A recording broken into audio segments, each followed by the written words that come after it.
Salut à tous, j'espère que vous allez bien. L'Olympique de Marseille vient de finir son dernier match à domicile par une victoire 3-1. Un très beau match de l'Olympique de Marseille qui, mis à part avoir joué défensivement à la fin sur les 10 dernières minutes, qui d'ailleurs s'est pris un but, a été dans la maîtrise totale. Alors, c'est une fin de saison et même si, comme je l'ai écrit derrière moi, on sauve les meubles, c'est-à-dire avec une qualification en Europa League et pas en Champions League, c'est une saison qui restera malgré tout décevante. Et elle aurait pu être encore plus décevante si on perdait ce soir. Mais bon, heu, on constate malgré tout qu'il y a eu une espèce de revanche de l'Olympique de Marseille ce soir. Une revanche des joueurs avec, un visage que j'ai rarement vu et avec notamment, des 10 premières minutes où on est rentré dans les adversaires et on a mis un but après 1 minute 30.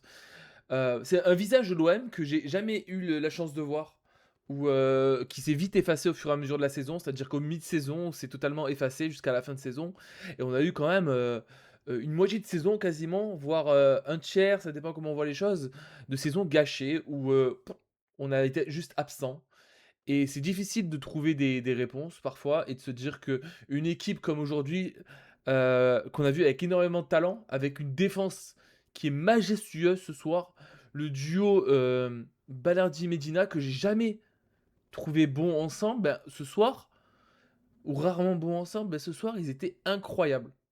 C'est-à-dire que dans les duels, tout était bon, dans les relances, c'était très bon, enfin, il y avait très peu de fautes, du mauvais goût, mis à part peut-être une passe que j'ai en tête de Balardi, sinon le reste, tout était nickel. Et ça, c'est quelque chose qu'on voit pas. Normalement, avec l'Olympique de Marseille, il y a toujours une grosse bourde, une grosse merde qui arrive à un moment donné.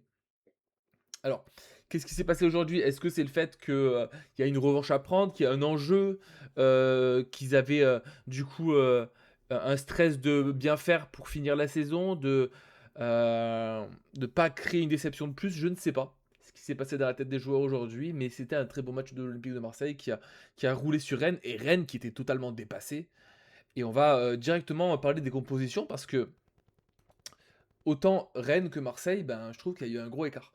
Alors, on a, Amine Gouiri qui était juste en dessous, donc de Aubameyang. Aubameyang en pointe, j'avais des doutes là-dessus, mais ça a bien marché, comme d'habitude, Greenwood et Peshao sur la gauche.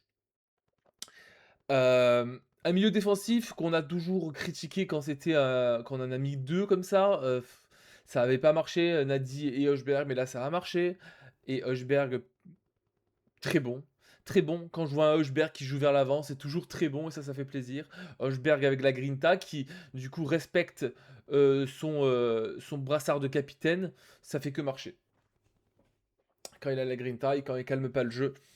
En même temps, c'était un jeu où, on pouvait que aller vers l'avant. Il y avait des espaces de partout, tu avais 2 compositions qui allaient à fond vers l'avant, donc ça s'est passé dans tous les sens. C'est passé comme dans un gruyère pour nous et je pense que littéralement, en termes d'occasion, on aurait pu li on p ouais, je vais pas abuser, mais on aurait pu en mettre 3 de plus, et Rennes aussi aurait pu mettre des buts en plus parce qu'ils ont eu 2 poteaux, dont le premier poteau qui a fait très peur.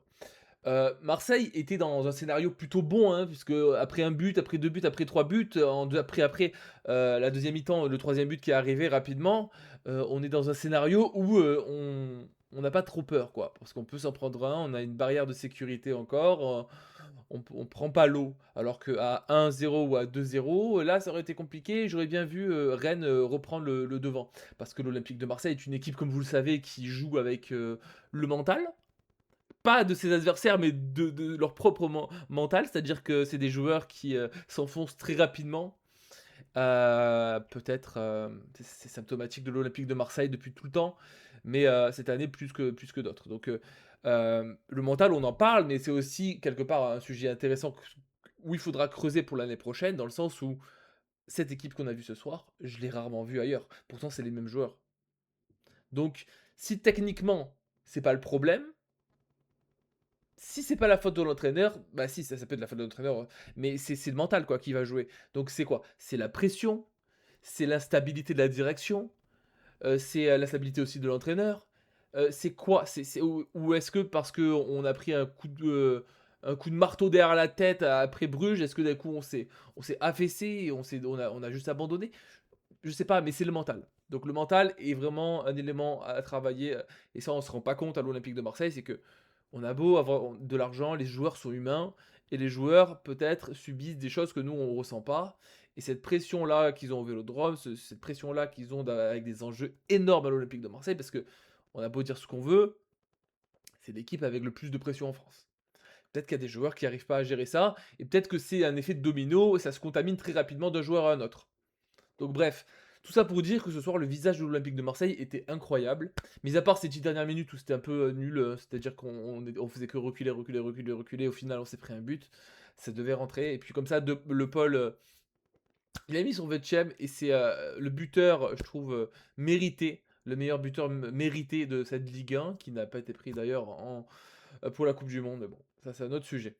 Euh, on récupère avec cette victoire, du coup, une belle place. Je vais vous montrer le classement là de suite. Et donc, du coup, on se qualifie pour l'Europa League. On peut voir aussi à côté un petit Lyon qui a pris une grosse sauce contre Lens.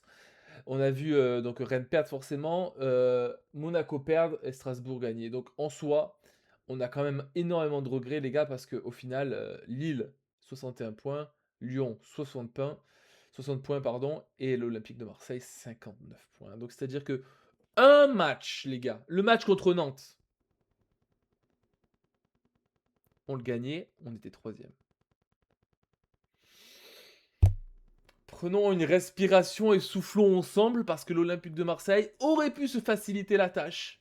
Encore à la fin du championnat. Parce qu'à la fin, on se disait peut-être que ce n'était pas possible, c'est toujours pas possible. C'est seulement possible si cette équipe-là, si cette équipe perd, etc. Eh ben, toutes ces équipes-là auraient perdu si on gardait le même schéma et on serait troisième. Si on avait gagné contre Nantes. On a de quoi avoir des regrets, mais bon, quelque part, c'est un Olympique. C'est un Olympique de Marseille qui joue dans un championnat qui est serré, où les équipes se valent. Et ça peut faire peur parce que l'Olympique de Marseille est le deuxième meilleur budget de Ligue 1. Et là, on a énormément de regrets. Énormément de regrets parce que voilà, on est censé avoir toujours cette deuxième place. Et même si Lens a été sur cette deuxième place, eh ben logiquement, on devrait toujours rétrograder dans cette troisième place. Parce que en termes de budget, en termes de talent, l'Olympique de Marseille méritait d'avoir ce podium, mais est tombé tout seul au fur et à mesure de la saison, et surtout à la fin de saison, contre toutes les équipes. On a perdu contre les pires, contre les moyennes, on n'arrivait pas. L'Olympique de Marseille, enfin le stade, le Vélodrome a beaucoup sifflé les joueurs, a sifflé Bey aussi. Et c'est difficile d'en vouloir à Bey, parce que moi, c'est pas lui que je blâme. Son message peut-être n'est pas passé auprès de certains joueurs, mais pour moi, c'est pas le dénominateur commun de nos défaites. Je pense que la motivation, le manque de, je sais pas, c'est pas un manque de réussite, non, c'est vraiment un manque de motivation. Et ça aussi, c'est paradoxal parce que aujourd'hui, on a eu un grand Greenwood, hein, comme on l'aime, un Greenwood des fois qui a même pressé, qui a fait des tacles défensifs, ça c'est incroyable. Qu'est-ce qu'il faut qu'il fasse pour en arriver là à tous les matchs? Ce que je veux dire, c'est que il est quand même assez nonchalant, mais c'est dans sa nature. Et est-ce que c'est la câlinothérapie qu'il faut à ces joueurs? Est-ce qu'il faut sans cesse les câliner pour qu'ils soient investis? Je ne sais pas. Et c'est vrai que c'est paradoxal, je disais, parce que ce genre de joueur, on peut pas lui en vouloir des fois de pas faire le pressing, parce que quand il a le ballon, il fait des choses incroyables. Ce qui n'est pas le cas de tous les joueurs. C'est pour ça que l'exception à la règle, c'est Greenwood, et pas tous les autres joueurs sont censés traîner du pied, comme récemment Timber. Nadji a fait quand même, je trouve, un bon match, globalement. Mais on va revenir à la composition. Euh, Si je devrais parler de flop, et ensuite on fera les tops. Euh, Wea, pas très décisif, je dirais. Peshao, moyen sur ce match-là. Il a été par contre toujours. Il a eu toujours envie d'aller vers l'avant, donc ça on peut pas lui reprocher. Mais parfois un peu avare de passe, un peu avare de partage, on va dire, parce que Guiri se décrochait beaucoup, mais Peshao a voulu tirer et a souvent tiré au-dessus ou sur le gardien. Mais on peut pas trop en vouloir à un attaquant d'attaquer. Euh, donc ouais, je dirais Ouéa et Peshao, le reste, on a été c'est difficile, l'OM a montré un bon visage ce soir. Donc un très bon match de tout le reste de l'équipe et maintenant on va parler des tops, parce que là il y en a beaucoup plus que des flops et ça c'est très rare ces dernières journées, en Ligue 1 avec cet OM. Heu, Sincèrement, je pensais pas le dire, mais Leonardo Balerdi, top. Rudy, top. Medina, top. Emerson, top. Greenwood, top. Gouiri, top. Aubameyang, plus ou moins. Peut-être pas top, mais il a quand même mangé 2 occasions face au gardien, mais à la fin, il s'est rattrapé avec, cette petite touche qui était belle et je pense que pour son moral aussi, ça lui faisait du bien après, les petits dramas du vestiaire, il y a 2 semaines. Donc ouais, un Olympique de Marseille qui a aussi profité que en face de nous, on avait un gardien qui est parti en couille. C'est-à-dire que c'est, Samba qui avait pris un carton jaune et qui du coup, n'était pas là pour cette dernière journée et je pense que ça change totalement la donne parce qu'on sentait qu'il était très fébrile le gardien et c'est pour ça que Gouiri a sauté sur l'occasion sur un de ses dégagements. Ça c'est Gouiri de tout cracher, ce but-là, ça me fait penser au but de Benzema aussi contre Liverpool il me semble, heu, en Champions League en finale. Ouais, c'est l'opportunisme, mais on le ressent, tu sais, quand tu as un joueur qui a pas l'habitude là, qui a fait un seul match, il me semble, en Ligue 1 cette saison, donc du coup, il faut appuyer là où ça fait mal et l'Olympique de Marseille l'a vu et même sur le troisième but, je pense que, il y a eu un mauvais jeu de passe de la part de Rennes, hem, très bas, très, très bas et ils ont perdu le ballon et après c'est parti en couille. Donc ouais, un Rennes qui n'a pas mis, toutes ses chances, de leur côté pour arriver, à bout de leurs enjeux qui étaient de passer devant Lyon. Parce que s'ils gagnaient, ils passaient, pour, les barrages de la Champions League et voire même au-dessus de Lille. Ils auraient pu être 3e Rennes. Donc ils ont gâché énormément de choses. Alléluia. Nous on était là et on a pris ce qu'on pouvait. Donc les gars, on a beau parler de ce match et cetera, on a gagné. Mais tous les matchs sont censés se ressembler comme ça, donc c'est une saison qui est gâchée. C'est une saison qui est gâchée. On sauve les meubles ce soir, mais les déceptions qu'on a connues par rapport aux joies de cette année, le baromètre est négatif. Et, je sais pas, en tant que Marseillais, j'avais limite les larmes aux yeux de voir mon équipe jouer aussi bien et d'être incapable de comprendre pourquoi c'était pas le cas dans d'autres matchs. Donc ouais, c'est l'injustice et la beauté en même temps du football à Marseille. On attend de voir ce que nous prononce le futur, hein. Heu, je sais pas ce qui va se passer. On a un directeur, sportif qui va arriver ou heu, je pense que Bey va sortir. Je pense que c'est nécessaire. Même si j'apprécie Bey et son côté humain et son côté, amour réciproque du même club, de ses qualités de joueur avant, le fait qu'il soit chouchou, ancien capitaine de l'OM, je pense qu'en effet, c'était pas le bon moment pour nous rejoindre et ça me fait mal au cœur, mais il faudrait qu'il parte. Pour, qu'on puisse recommencer sur une nouvelle page parce que, heu, on a un gros chantier malgré tout. C'est vrai que ça fausse un peu la donne ce soir avec ce match-là parce qu'on pensait que ça allait en tant qu'on était tous, pessimistes et on pensait que tous, on allait revoir les mêmes défauts, mais là, la défense était vraiment solide. Hem, mais ouais, donc du coup, on sait pas trop sur quel pied danser actuellement. Mais il y a quand même malgré tout beaucoup de joueurs qui vont partir. On a vu les comptes de l'Olympique de Marseille récemment. Il faut faire du ménage et même s'il y a Mason Greenwood que tout le monde voudrait garder, je pense que s'il y a quelqu'un qui aligne un gros chèque, il partira, hein, que ce soit en Italie, en Arabie Saoudite ou peu importe. C'est un joueur où on peut pas cracher sur un gros billet en fait, par rapport aux dettes qu'a l'OM. L'année prochaine, on aura forcément moins d'argent, moins de budget.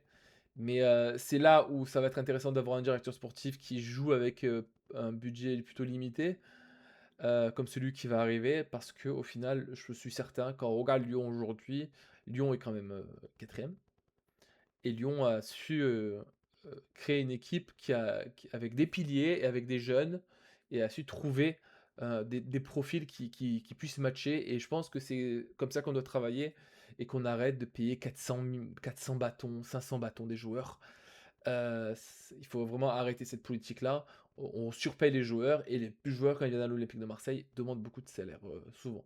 On est un peu les dindons de la farce parce que Macourt a souvent aligné ces derniers temps, mais je pense on est censé s'arrêter, mais pas pour, être défaitiste, pas pour se dire: «Oh ben, on va avoir des joueurs de merde». Non, non, pour retrouver des habitudes plus saines à l'Olympique de Marseille. Sur ce les gars, je vous c'est pas une bonne saison.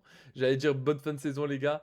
Allez l'OM quoi qu'il arrive. On se retrouve très prochainement pour, forcément la coupe du monde les gars. Je serai derrière, la belle équipe de France qui est favorite pour cette coupe du monde. Même si je suis au Canada et qu'il y a les matchs à côté, il y a Washington, mais j'ai vu les prix des billets, c'est un truc de fou. Donc je sais pas si je vais pouvoir aller voir des matchs de la coupe du monde même s'ils sont à côté de chez moi. Enfin à côté de chez moi à quelques heures de route. Hem non, en tout cas, je regarderai, les matchs et je serai là pour faire des commentaires, si je suis pas en vacances. Donc sur ce les gars, on se retrouve très bientôt et s'il y a du, nouveau, je ferai des vidéos sur l'Olympique de Marseille si ça bouge très rapidement. Sur ce, ciao ciao.